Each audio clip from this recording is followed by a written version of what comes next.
chegou aquele momento de falar só sobre coisa boa. Eu cheguei aqui para comentar com vocês as minhas melhores leituras de 2022.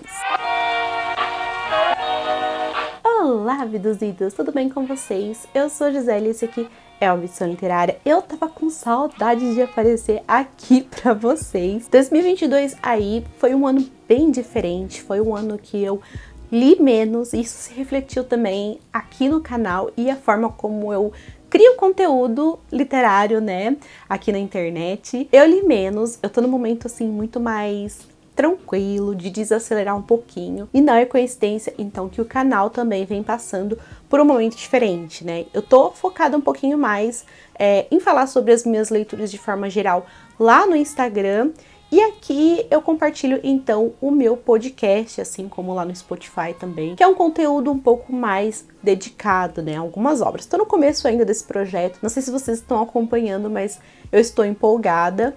E assim, só para vocês terem uma ideia, eu costumo ler durante uns 3 anos, eu li uns 60 livros por ano. Esse eu li 40, então assim, 20 livros a menos. E por falar em estatística, né, segundo o Scooby, esse foi um ano em que a minha média de notas foi 4.4, a maior. Eu mandei o senso crítico assim pras cucuia. Eu lia, amei, 5 estrelas. Mas assim, sem mais delongas, eu dei aqui só um parecer mesmo do porquê que eu ando um pouquinho sumida e do porquê que eu ando postando aí alguns episódios então de podcast para vocês. Espero que vocês continuem então, que vocês abracem essa ideia e continuem me acompanhando. Mas sem mais delongas, vamos saber então qual que é o meu top 10, quais são as minhas melhores leituras que eu li esse ano. Para você que me acompanha, talvez essa lista seja meio óbvia, ou não, né? Eu acho que não, quando eu fui criar eu falei, meu Deus, eu sou muito óbvia. Mas, como a boa pessoa indecisa que eu sou, eu amo uma menção honrosa, então eu não poderia deixar de trazer aqui. O Priorado da Laranjeira, cadê o outro livro? Eu acho que tá lá no alto. Não dá pra ver aí, né? Bom, tá lá no alto. Esse aqui é o tomo 2. Por que esse livro aqui, ele não entrou no meu top no geral? Porque no momento em que eu estou gravando esse vídeo, eu tô lendo ainda o tomo 2. Ó, eu estou aqui na metade. E eu achei uma pena, falei, nossa, eu não vou colocar esse livro aqui no top das leituras do ano por pouco. Eu acho que eu termino esse ano ainda, mas até esse vídeo aqui, gente, eu gravo esse vídeo aos 45 do segundo tempo, pra tentar, assim, incluir o máximo possível de livros, de leituras que eu realizei, então, no ano. E eu pensei, bom, pelo tanto que eu gostei do começo desse livro, da introdução e da construção de mundo e tal, eu preciso colocar lá ele, nem se for com menção honrosa. Eu tô morrendo de medo desse final, mas tudo bem. Um livro, ele não é só o final, o livro, ele é ele todo ali, a gente tem que levar em consideração. E pelo que eu vi até então, compensava trazer ele aqui pra vocês. Primeiro que eu fiquei encantada pela atmosfera dessa história por motivos de dragões. Eu sou fã de fantasia, gente. Assim, tem alguns elementos que não tem como. Se tem, eu deito pra história, sabe? Porque eu amo. E aqui, nessa história, a gente tem 2 tipos de dragões. A gente tem os dragões, assim, de fogo, que são os dragões alados, que são, assim, os próprios demônios nessa história. Eles querem destruir e dominar tudo mesmo. E há cerca de 1000 anos, então, o líder, né, o dragão Mor, desses aqui que são os do mal. Se tem algum dragão alado que não é do mal nessa história, eu ainda não conheci. Ele, então, foi colocado para dormir ali, conseguiram colocar ele para dormir, mas quando ele renascer, então, existem profecias, ele vai voltar, então, com o seu plano de dominar tudo. E, por outro lado, a gente tem, então, os dragões do leste, né, os dragões marinhos, que, diferente, então, dos seus familiares ali, eles são mais paz e amor, eles têm uma boa convivência com os humanos que aceitam eles, detalhe, porque não são todos. O pessoal do leste, que é dessa história, que, assim, cultuam esses que cultuam esses dragões, assim, do leste, tratam eles como se eles fossem deuses mesmo. E aí a gente tem essa dualidade aqui nessa história, e a gente tem esse mundo que tá em constante, então, atrito, tanto, gente, tá chovendo aqui pra caramba, então vocês vão escutar uns trovões de vez em quando. Então, a gente tem essa história, então, que tem muito atrito político, mas principalmente religioso, né? Porque quem cultua dragões aqui nessa história são hereges, enquanto que um outro lado, eles não só aceitam, mas eles cultuam, sabe? São os deuses deles. E a gente tem, então, muita trama política nessa história, porque a gente tem um personagem aqui que tá diretamente numa corte de um desses continentes. Tem romance também nessa história, a gente tem um romance sáfico, assim, que é tudo e que eu torço muito, muito, muito pra dar certo. Eu acho que é uma fantasia bem, assim, com elementos clássicos, mas também com elementos modernos, sabe? E mescla tudo isso, assim, e dá um conjunto muito bom, muito gostoso, assim, sabe? Pra você que ama esses elementos, assim, mas também gosta daqueles toques, assim, de modernidade, sabe? Na história. É muito bom. Eu tô na torcida para que seja um bom final, que faça jus, então, ao que eu vi até agora. Então, essa é minha primeira menção honrosa. A minha segunda menção honrosa, então, é Neuroses a Varejo, da Aline Valek, que vai ter um livro lançado pela editora Aleph, se eu não me engano. Eu não consigo parar de pensar na escrita e no humor dessa autora, sabe? Essas histórias, elas são tão bizarras. Essas histórias porque nesse livro a gente tem 4 ou 5 contos, se eu não me engano. Cada um, então, traz o vislumbre de uma história de uma mulher que possui uma patologia excêntrica ou insólita, melhor dizendo. E são muito divertidos esses contos. Você dá risada ao mesmo tempo que dá vontade de chorar. O meu conto favorito, é claro, foi o que deu vontade de chorar, porque eu sou uma pessoa super melancólica, apesar de não parecer. Gosto de coisas melancólicas. Então, eu amei um que fala sobre solidão, ou solidão, esquecimento, alguma coisa assim. E eu amei, então, a escrita da autora, assim, é super ágil, recheada, assim, de pequenas analogias que faz a história ficar muito mais fácil de se assimilar, sabe? De você se ver na história. Então, eu gostei muito, eu não consigo parar de pensar nesse livro, quero muito ler mais coisas da autora e fiquei feliz em saber que vai sair, então, um livro dela pela editora Aleph. Acho que vale a pena, então, dar essas duas menções honrosas antes de partir para os trabalhos. Começando, então, eu acho que sempre quando eu ler algo da Becky Chambers, ele vai figurar entre os melhores do ano, sabe? E eu nem vou com tanta expectativa, assim, ler as coisas dela. Fluem, assim, de uma forma muito natural. E dessa vez, então, é Salmo para um Robô Peregrino, que eu li não faz muito tempo, acho que foi em outubro ou novembro. Acho que foi novembro, no Novembro Sci-Fi. Porque não tem jeito. A Becky Chambers, ela sempre mexe comigo de um jeito que vai lá no fundo, sabe? Ela cutuca algumas feridas, mas ao mesmo tempo ela te abraça com as palavras. Então é muito confortável você falar sobre coisas... Não falar. É muito confortável você pensar sobre coisas desconfortáveis com a Becky Chambers. Não sei se faz sentido isso, mas é mais ou menos isso que eu penso sobre ela e as coisas que ela discute nos livros dela. E a gente tem aqui a minha utopia favorita, gente. A minha mais nova utopia favorita, tá? Aqui, então, a gente tem um mundo em que tinham robôs. E certo dia, esses robôs meio que despertaram e foram viver na natureza. E os robôs, eles viraram, assim, praticamente lenda aqui nessa história, sabe? Ninguém nunca mais viu, sabe? História, assim, pra criancinha. Não, detalhe que esse livro aqui, ele mudou toda a minha concepção sobre robôs na ficção científica. A partir de agora, toda vez que eu pegar um livro que tem robôs, assim, meu pensamento vai ser outro com relação a isso. Isso vai mexer com as minhas expectativas, eu tô até vendo. Porque ela fala muito sobre do que um robô é feito versus o que eles são. Porque uma coisa não precisa estar atrelada à outra necessariamente. Porque a gente não é assim, né? A gente tem um encontro aqui muito improvável e ao mesmo tempo incrível, que é entre Irmidex, um monge de chá, e Chapéu de Musco. Sim, um robô. E assim, apesar de formar uma dupla improvável, as discussões que saem dessa dupla, assim, é pra fazer a gente refletir muito. E assim, sério, é uma delícia. Mas, como eu falei pra vocês, é um pouco desconfortável, mas ao mesmo tempo dá quentinho no coração. Que delícia de livro, vocês não fazem ideia. E essa aqui é uma série Monge e o Robô. Se eu não me engano, vai ser uma trilogia.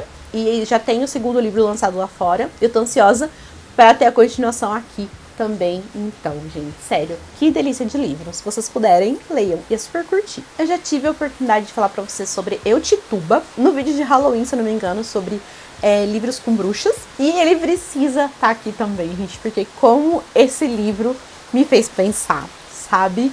Como esse livro mexeu comigo quando eu tava lendo. Essa aqui é uma ficção histórica de uma pessoa real, de uma persona real que foi a Tituba, sabe? Uma das primeiras mulheres, então, a ser acusada de bruxaria no julgamento, então, de Salem. Isso porque a Tituba, ela morava, então, em Barbados. Ela meio que foi criada por uma curandeira, e quando ela foi, então, pra Salem, e ela levou a sua cultura, seus costumes, o seu conhecimento para essa terra distinta, as pessoas não aceitaram, as pessoas olharam ela, assim, com muito julgamento, fora que ela é negra, sabe? As pessoas já não iam aceitar ela de qualquer forma, só por ela ser negra, mas por causa desses costumes que são diferentes, as pessoas não aceitam diferente, as pessoas julgavam então muito ela e chamavam ela de bruxa. A autora, ela fez um trabalho incrível aqui de reconstruir os passos então da Tituba com tudo o que aconteceu e ao mesmo tempo inserir alguns pensamentos críticos sobre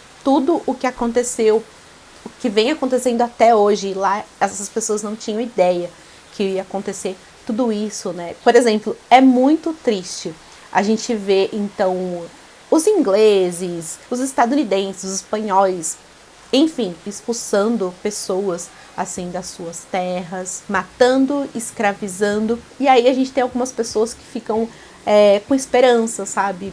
De que isso vai acabar, isso está prestes a acabar, tomara que passe logo. E a gente tem essa história aqui que se passa no século XVII, sabe?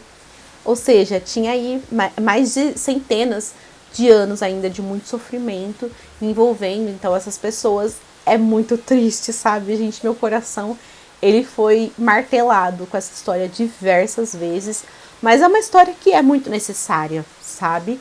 Então, a Tituba é uma personagem incrível, ela tem certos pensamentos, assim, e são pensamentos muito genuínos, assim, sobre tudo o que estava acontecendo ali.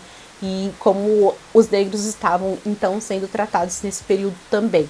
Então, é um livro incrível. Eu já sabia que esse livro ia ser incrível, sabe? Quando eu peguei ele para ler. E ele é muito forte mesmo, em diversos sentidos. E se você puder, se você tiver a oportunidade, então, de ler esse livro, leia, porque é muito bom, tá? Apesar de ser forte, é muito bom, sabe? Só vai agregar aí pra você. Vita Nostra entrou aqui aos 45 do segundo tempo. Eu não sabia se eu colocava esse livro aqui ou não, mas, assim, ele foi se infiltrando. E por toda a minha experiência de leitura, sabe, o que ele significou pra mim, como que ele mexeu comigo e como ele é diferente, ele merece estar aqui entre as minhas leituras mais notáveis, então, desse ano. A gente tem aqui uma garota chamada Sasha, e certo dia um homem se aproxima dela e fala: você precisa fazer tal coisa, senão algo de muito ruim vai acontecer. O que você faria no lugar dela? Ela fica com medo, ela não vê, assim, muita opção a não ser fazer. Isso acaba se repetindo, então, por diversas vezes. A pessoa se aproxima, fala pra ela fazer tal coisa. São coisas, assim, muito repetitivas que ela precisa se esforçar bastante pra fazer, com medo de acontecer alguma coisa com alguém que ela ama, né? E esse encontro, então, com esse homem misterioso acaba moldando toda a vida da Sasha. Porque a partir desse momento ele sempre diz o que ela precisa fazer. Você precisa fazer tal escolha, você vai pra X faculdade, você vai pra esse instituto aqui estranho, com pessoas estranhas, com muitas coisas estranhas acontecendo. Se eu pudesse definir esse livro, aliás, seria estranho. E é muito louco porque mesmo assim, depois da metade do livro, eu ainda caí em tentação de tentar eleger um vilão aqui pra essa história. Tipo, não, todas as pessoas que estão aqui nesse instituto são vilãs. Não, na verdade, o cara ali que foi atrás dela é um vilão. Essa aqui é uma história, gente, que foge um pouquinho daqueles moldes da narrativa ocidental que a gente tá mais do que acostumado. Isso é muito mais que bem-vindo e demorou um pouquinho pra eu me conformar, pra eu me ajustar um pouquinho aqui dentro dessa história e só me deixar ir levando, sabe? Vamos ver o que vai acontecer, sabe? Só vou ler, não vou vais achar nada, mentira. E a história, ela é extremamente fiel aos seus conceitos, sabe? Ela se propõe a algo e ela vai trabalhando isso conforme o tempo, como se nossos olhos estivessem sendo abertos aos pouquinhos para essa história que traz uma proposta diferente. Por mais que eu não soubesse de nada no começo do livro, tudo que vem acontecendo faz muito sentido para a história. Sabe o que não faz sentido? O que eu estou falando aqui pra vocês, mas vamos falar de alguma coisa que vocês entendam. Então, a gente tem aqui personagens muito tridimensionais, sabe? Que você odeia no momento e que no outro você tá super apegado e você tá torcendo para que as coisas boas aconteçam, para que ele não erre e uma coisa muito ruim aconteça com ele e com seus familiares. Então eu fiquei muito chocada, porque às vezes eu falava, não, eu quero odiar esse personagem, eu quero odiar todos da instituição. Mas não é assim que acontece, né? Como eu li esse livro, então, pro clubinho da opção coletiva, tinha o cronograma da semana, né? E às vezes eu não conseguia ler durante a semana, eu pegava pra ler tudo no final de semana. Durante a semana eu ficava sentindo muita falta dessa história, desses personagens. Eu quero ver agora que eu terminei esse livro. Tenho certeza que eu vou sentir muita falta. E eu ainda não sei muito o que falar sobre esse livro, porque eu não entendo ainda o que tá rolando aqui. Só que é algo muito legal e muito bom. Eu acho que é um prato cheio pra quem curte aquele sci-fi meio psicodélico, sabe? Estilo filme Lucy. Eu acho que pra quem curte essas histórias meio assim, expansão da mente e desconstrução daquilo que a gente entende, sabe? Daquilo que a gente tem como verdade e tal. É isso. E eu tô ansiosa, então, pela continuação. Eu acho que eu falei aqui uns 10 minutos e eu não falei nada com nada. E aí, gente, vocês sentiram minha falta? Lua de Sangue foi uma leitura muito deliciosa. Tem um vídeo muito legal aqui no canal, que foi uma live junto com o Joy, então, o Gabriel Cris, e também a Mari, do Perdida Entre Vidas.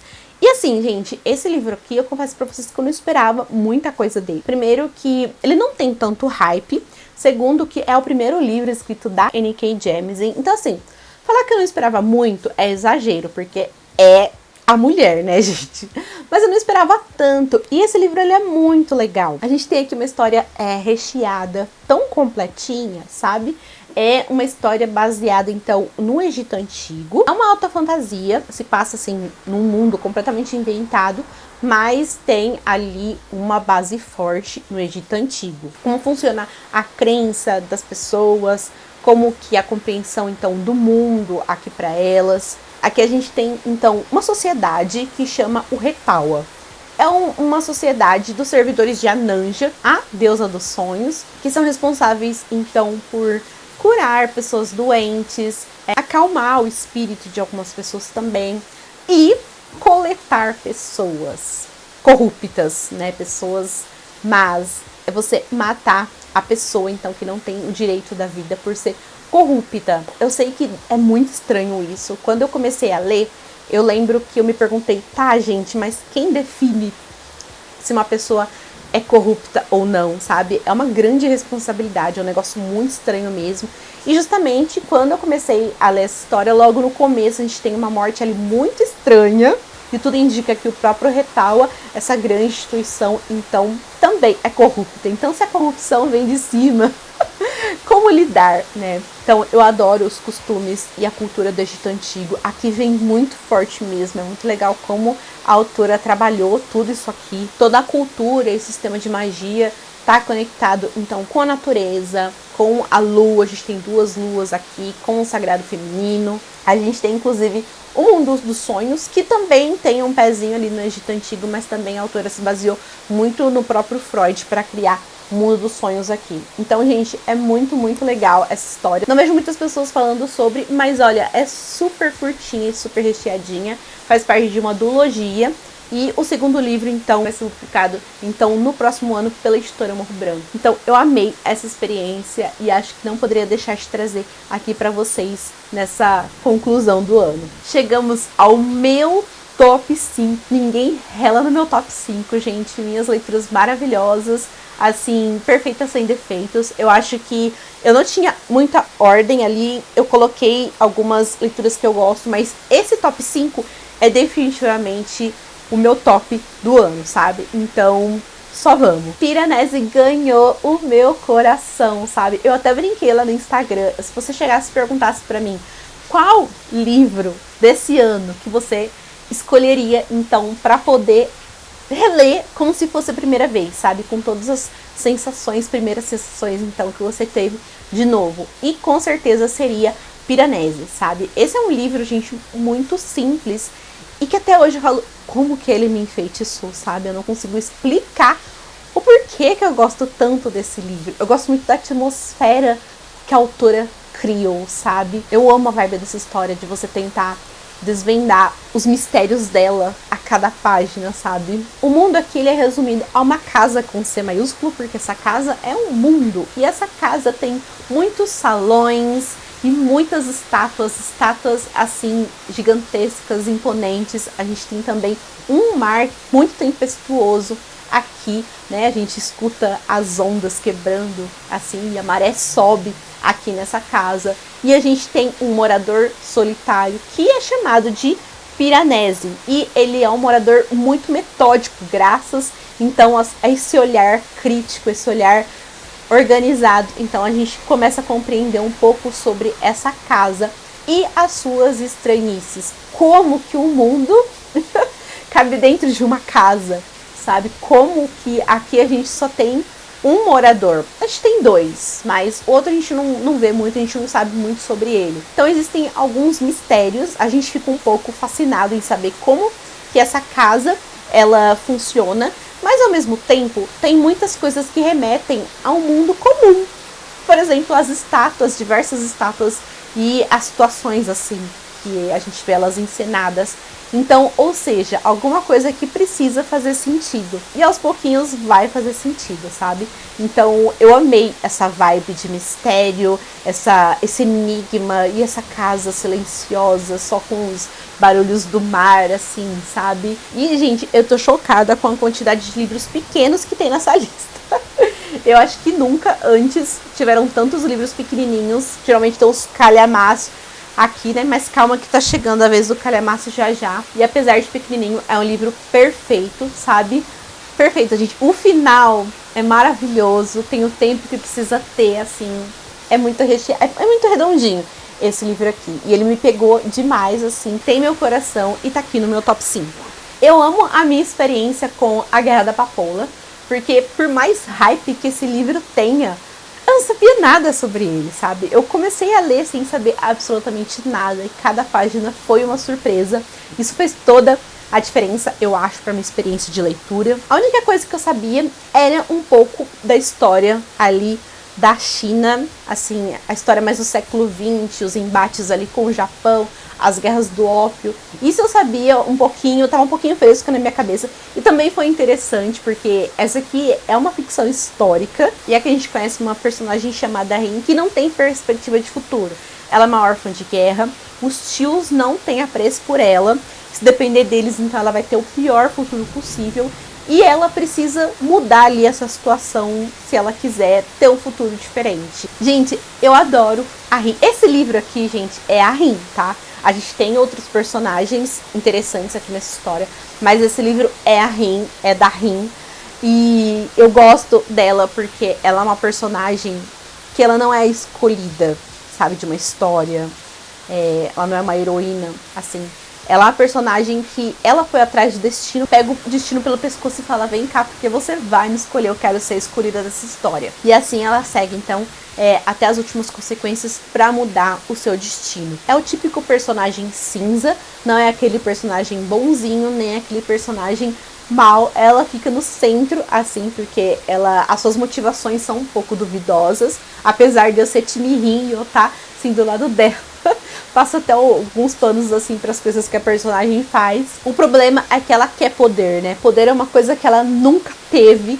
E ela quer poder, dependendo da quantidade de poder que ela tem. Isso pode ser, pode não, é muito perigoso. E a história tem muitas reviravoltas, sabe? Você pensa que a história vai ser de um jeito mas o que você pensava assim pra história acontece bem rapidinho, e aí você pensa que outra coisa vai acontecer, e aí já tem uma reviravolta, e eu amo histórias assim, porque não são reviravoltas que você espera, sabe? Simplesmente acontece, pega de surpresa. E eu tô muito curiosa pra saber qual que vai ser o tom, então, da continuação, como que vai ser, então, a continuação dessa história.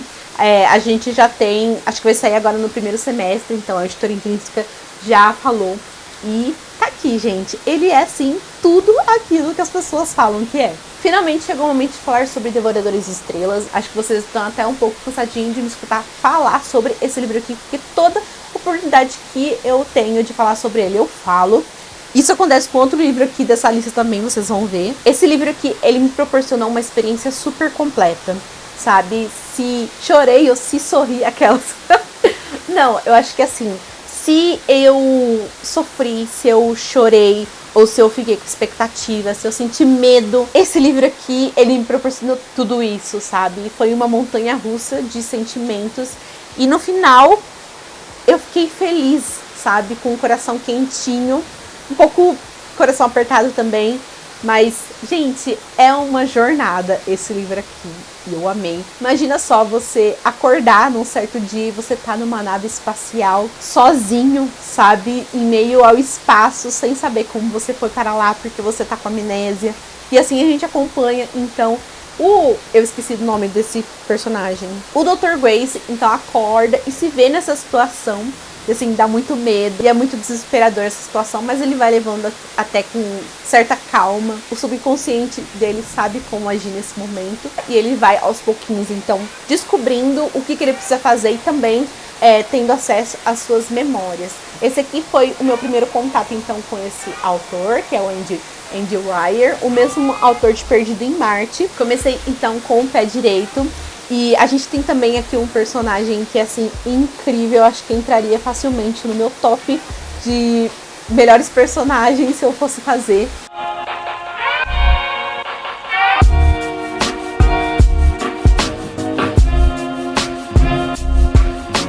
E mais, ela mostra, como eu falei pra vocês, ela mostra outra face da história, não só a face dos monstros, mas também de outros personagens, de personagens mulheres, assim, que não tem tanto peso na história, a gente acaba vendo, assim, um outro olhar aqui, sabe, pra elas, com relação a elas. Então, gente, sério, eu amo esse livro, eu acho que ele é perfeito do início ao fim, ele é perfeito no começo, ele é perfeito no meio, e eu cheguei no final, eu não acredito que esse livro vai continuar perfeito, ele continuou perfeito até o final, sabe? Ai, sério, leiam esse livro e vocês vão saber o que eu tô falando. Chegou o momento de falar sobre O Caminho dos Reis. É o penúltimo livro dessa lista, tá, gente? Finalmente chegou o momento dele, o momento desse calhamação representar aqui. E assim, gente, diferente da maioria dos livros que eu trouxe aqui pra vocês, né, que foram surpresas, esse foi um livro que eu tinha muita expectativa e que, mesmo com muita expectativa, ele deu conta, sabe? Foi incrível essa jornada. Eu tenho diversos vídeos aqui pra vocês sobre esse livro. Eu não precisei lidar com as expectativas, porque esse livro aqui, ele tem vários prólogos, tá? Vários. Então você fica, meu Deus, o que tá acontecendo? Você fica tão, assim, atento pra tentar entender o que tá acontecendo. Aí depois, né, quando a história começa, ali pela página 200, você quer compreender quem são os personagens. Chega um momento que você não se preocupa, sabe? Você tá atento a outras coisas, tá preocupado com outras coisas. Então, a expectativa é de menos. Valeu aí todos os anos de espera. Valeu a pena, então, esperar, segurar aí essa ansiedade para poder ler. Acho que eu nem vou perder muito tempo falando sobre premissa, porque eu não conseguiria falar aqui nesse vídeo. O que eu posso falar para vocês é que a gente tem aqui um mundo que é praticamente um personagem à parte, que é Roshar, um mundo que faz parte ali da Cosmere, o universo compartilhado do Brandon Sanderson, então. É um mundo, assim, com suas próprias configurações e leis naturais. Ele é regido ali por suas grandes tempestades ou grandes tormentas, né, como é chamado aqui na história. Só para vocês terem noção, são tempestades tão grandes e tão tempestuosas que moldaram todo esse mundo, sabe? Os costumes das pessoas, os animais, fauna, flora, tudo que vocês imaginarem, então, é regido, então, por causa dessas grandes tempestades. No início a gente acompanha, então, Kaladin, um escravo acusado de deserção. Tem o Dalinar, que é o tio ali do rei de Eletkar, né? O principal lugar que a gente acompanha aqui essa história. A gente tem também a Shallan, que ela busca ser aprendiz de uma das maiores, então, eruditas aqui desse mundo. Na verdade, ela quer outra coisa, né? Mas é o que eu posso falar. E tudo isso, o que eu falei, né? São pecinhas de um quebra-cabeça, então, que tem mais de 1000 páginas, e a gente vai tentando, então, tentar entender os prólogos, acompanhar esses personagens, esse universo que conversa muito, então, com os acontecimentos, sabe, que tá rolando aqui nesse mundo. Então a gente vai tentando encaixar essas pecinhas ali e compreender um pouco desse quebra-cabeça, porque é só o começo. E é uma jornada, gente, deliciosa, porque você fica com os olhos brilhando para as novidades, né, para a construção desse mundo aqui. E não é um livro com barriga. Olha aqui, gente, eu tô falando de 1200 páginas, não é um livro com barriga. Você lê assim, parece que ele tem 500. Eu lembro que eu tava acho que eu cheguei na metade do livro, sabe? E fui fazer uma live, então, com ele, e parecia que eu não tinha lido nada. Então, é uma leitura super deliciosa, que flui super bem. E sério, se você tá com medo de encarar essas milhares de páginas, não fica com medo, porque é super tranquilo e é gostoso. E o final é um deleite, eu juro pra vocês. A reta final, a parte 4 ali, é um deleite e vai valer muito a pena. É quando alguns pontos de vista ali se encontram. E sério, gente, é tudo de bom. Então, eu acho que esse aqui é o livro mais esperado do ano. E também é o livro do ano, sabe? Com toda certeza. Mas eu deixei uma surpresa pro final, gente. Porque eu não lembro de ter falado sobre esse livro aqui em nenhum lugar. Nem no Instagram, nem aqui no canal, né? Mas eu preciso falar sobre esse livro porque ele foi o livro mais surpreendente do ano. E com certeza merece estar aqui no top, como eu falei pra vocês. Que é Ela Seria o Rei. Esse livro aqui, gente, que até metade dele eu não sabia, eu não tava entendendo nada. E eu não sabia qual que era a proposta da autora ainda, sabe? Tudo parecia tão distante, tudo parecia tão desconexo, que eu falei, gente, aonde que a autora quer me levar, sabe? A escrita, ela não é completamente linear, mas a confusão faz parte da história, sabe? Quando as coisas começam a fazer sentido, assim, é uma sensação de prazer tão grande, que faz parte, então, da proposta da autora gerar essa confusão inicial para gerar também essa expectativa. Aqui a gente começa a acompanhar, então, diversos personagens em lugares diferentes, então, espalhados, né? A gente tem a Bessa, que é de uma aldeia Lai. A gente também Johnny Day, então, que é um escravizado de uma plantação na Virgínia. E a gente tem Norman Aragon, então, da Jamaica, mas que é filho de um colonizador, então, britânico. Esses 3 personagens têm algumas coisas em comum, né? Uma maldição, mas pode também ser uma dádiva, dependendo do seu ponto de vista.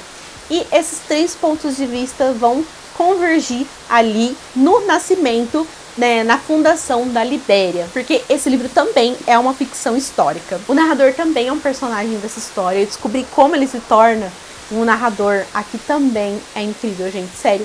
Diversos momentos eu tive vontade de parar a leitura para bater palma para essa autora, por causa das coisas que ela faz aqui, sabe? Sem sombra de dúvidas, esse aqui é um livro que eu esperava nada e me entregou tudo, principalmente porque eu não tinha escutado ninguém falar sobre ele. Depois, quando eu tava lendo, eu vi a Mi, do Enevoada. Ela já leu assim faz tempo e ela ama esse livro também, mas até então ele chegou aqui e eu não vi, assim, muitas pessoas comentando sobre o lançamento e tal.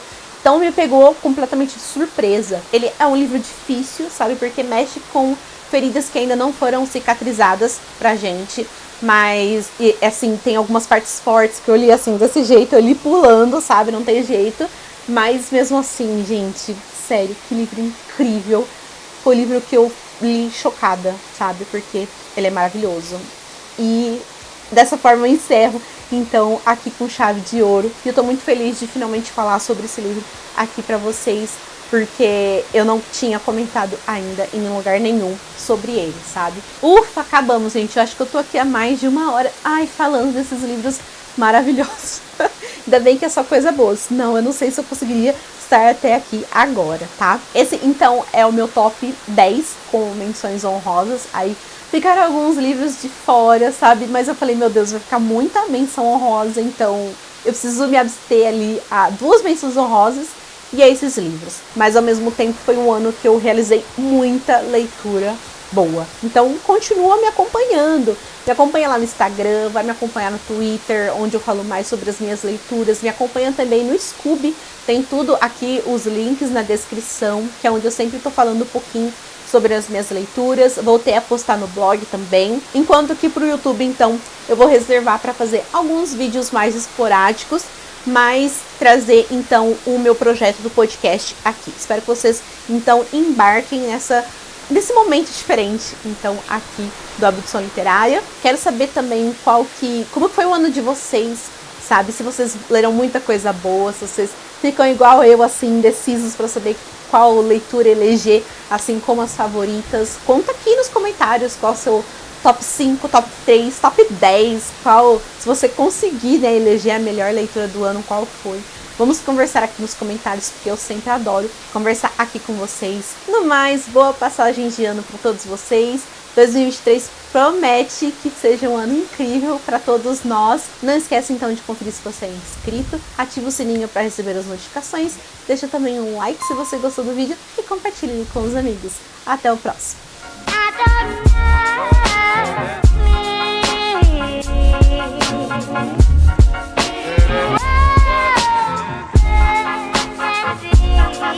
Thank you.